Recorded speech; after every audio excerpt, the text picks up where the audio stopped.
Is your fantasy baseball draft right around the corner and you're looking for a couple sleepers, some value in the late rounds? We got you covered. That's what we're talking about today.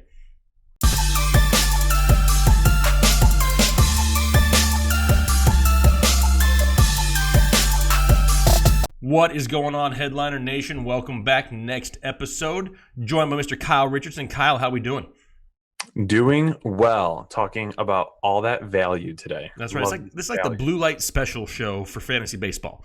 If you got a draft coming up and you're looking for some value in the later rounds, we have 6 names here for you, 3 for each of us. They're really going to provide some of that value that you may be looking for. Some surefire guys that could really add some stability to your fantasy baseball roster, and we're going to get into it right away. Before we do, though, I want to make sure I mention this. Make sure you go to our Twitters. Both of us have pinned tweets on our Twitter. That was really hard for me to say.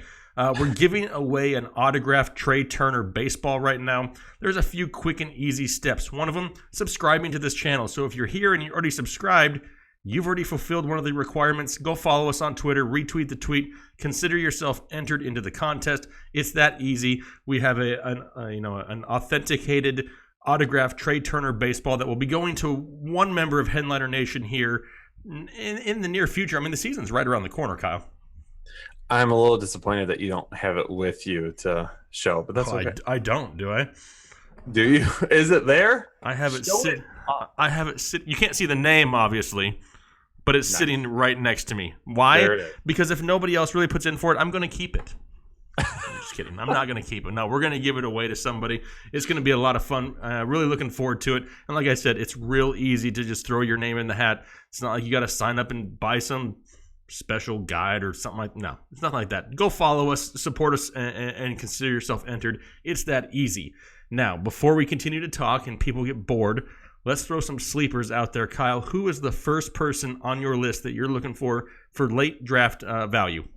First guy I'm going with is from the Philadelphia Phillies, and they're in the news right now because we're still waiting on Bryce Harper, but it is going to be Maikel Franco from the Philadelphia Phillies, third baseman from there. Last season, finally took a few positive steps that we've been waiting on. I've been a fan of Franco's for a while now.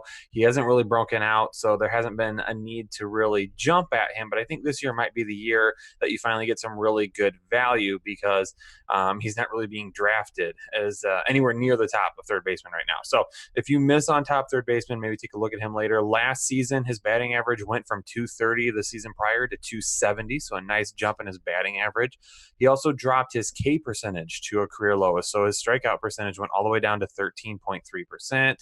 Line drive percentage was slightly down, but that to me just shows that there's an opportunity for him to get back up to his career high, which could be this year, some more hard hit balls. And he's still only 26 years old, so he's still getting better.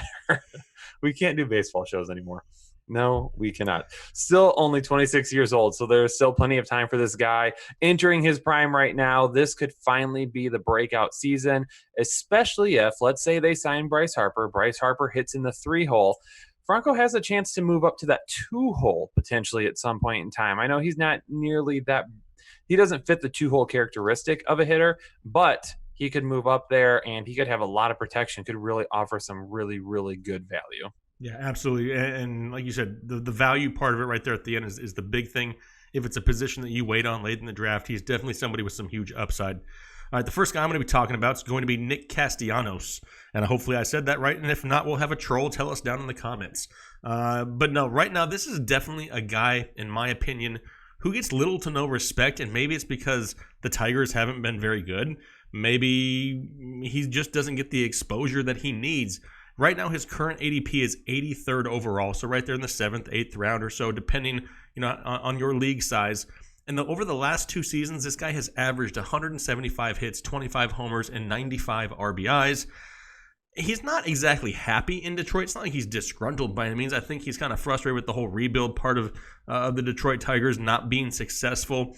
But he's in a contract year. He's only got 1 year on this contract. He's 26 years old, primed for a breakout, putting up great numbers. And out of all the stats that you can throw out there, one of the ones that I kind of look at a lot is the hard hit rate. Is he getting the bat on the ball and is he hitting it hard? And he's right now ranked 8th in Major League Baseball at 47.9. He's somebody who who has that upside for huge power numbers that you can get in the mid rounds and can really be somebody that just to solidify your roster. Even though there's a lot of depth in the outfield, he's somebody definitely that I'm going to target here this season. Yes, I think the one thing you need to be careful with Castellanos is that he could be traded at any point. I mean, the trade rumors have been swirling since before the 2018 season regarding him being moved to a different team. So that could end up possibly happening.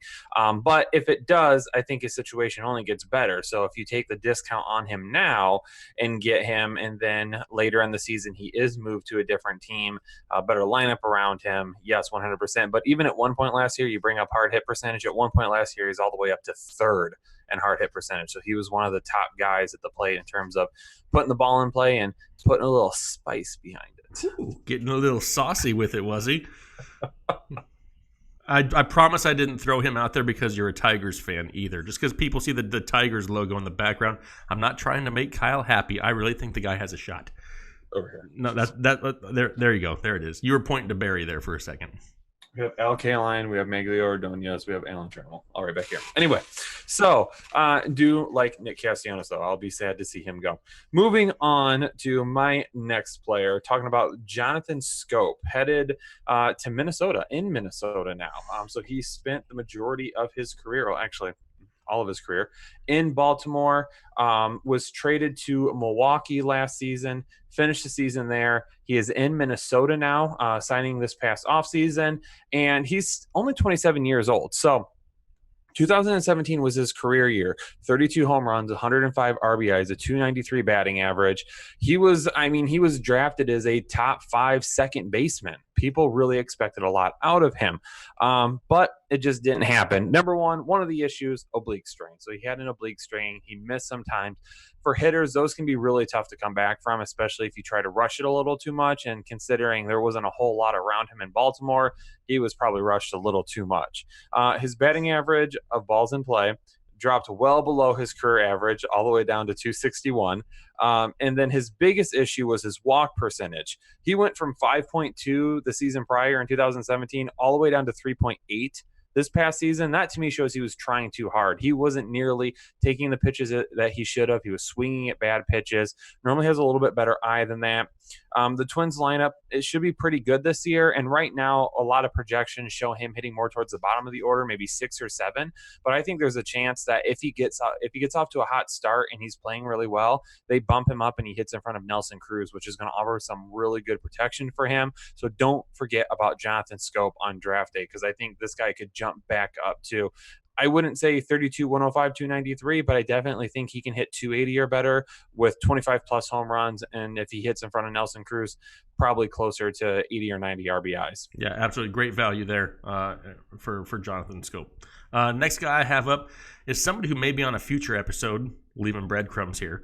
We're going to talk about Daniel Murphy, the second baseman now of the Colorado Rockies. And to me, right now, his current ADP, 93rd overall, could be ridiculous value for Daniel Murphy. He signed a 2-year, $24 million contract with the Rockies.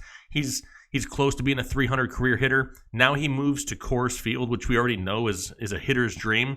He's 100% easily capable of going out there, getting 40 doubles, 25 home runs. And to me, one of the biggest things that I like about Daniel Murphy, he doesn't strike out a whole lot. He's never hit triple-digit strikeouts for his career in a season.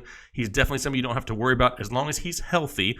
People are a little scared of the age and the health concerns. It took a long time last season to come back from that microfracture surgery, but when he did, he was right back to his same old self. I really like the move of Daniel Murphy going to Coors Field. Yes, 100%. And we're going to double up here real quick. We didn't talk about this. I'm going to throw another name in here with Daniel Murphy, talking about the Colorado Rockies, because with Daniel Murphy, he gets to hit behind Charlie Blackmon and in front of Nolan Arenado. Okay. That's an excellent, one of the most perfect spots and one of the most perfect ballparks for hitters. How could you not want a little piece of that pie come draft day? But also, David Dahl, you don't need to forget about him in the outfield either. Looking like he could be looking at his first full season. I really expect big things out of him. So this Colorado lineup, I'm liking it. I like what I see out in Colorado this season. Yeah, there could be some big numbers put up in that offense. Oh, yeah. Who you got next, Kyle? Let's move on to my final player. Well, technically my fourth because I threw Dahl in there. Right. Let's go with Kevin Gausman from the Atlanta Braves now. So he was traded last season from Baltimore to Atlanta. And after he went to Atlanta last season, a 2.87 ERA and 52 and 2/3 innings, only gave up 50 hits during that time. He averaged 7.5 hits per 9 innings and 0.8 home runs per 9 innings, which were both well below his career average. So that move from Baltimore to Atlanta did wonders for him last season. This is another case where you look at a pitcher getting out of the NL East. He doesn't have to face the Yankees and the Red Sox anymore. Even Tampa Bay can be very underrated at times with their lineup. He doesn't need to worry about them. The NL East is probably going to be pretty good, but the good news is that one of the best teams in the NL East, he's on it, so he doesn't have to worry about facing that lineup at all. I like that move for him. A former top round pick, a guy that was looked at being the ace of the Baltimore staff. And the reason I think he just ended up fizzling out there is because of his treatment in Baltimore, not necessarily that he was treated wrong, but it was to the bullpen, to the rotation, to the bullpen, to the rotation. What are we going to do with him? Are we calling him up now?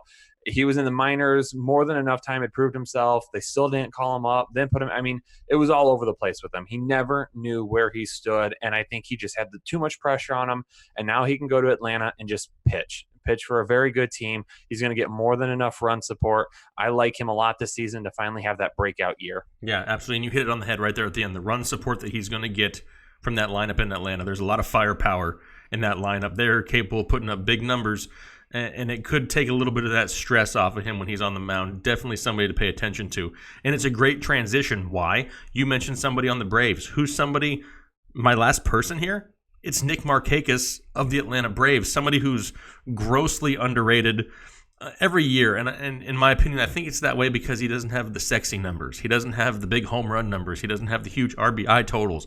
But what he does have is consistency. He's had over 160 hits, 11 out of the 13 years he's played in the major leagues. He was an all-star last season. He won the Silver Slugger Award. He's just not a big home run guy. I mean, he's just not that type of player.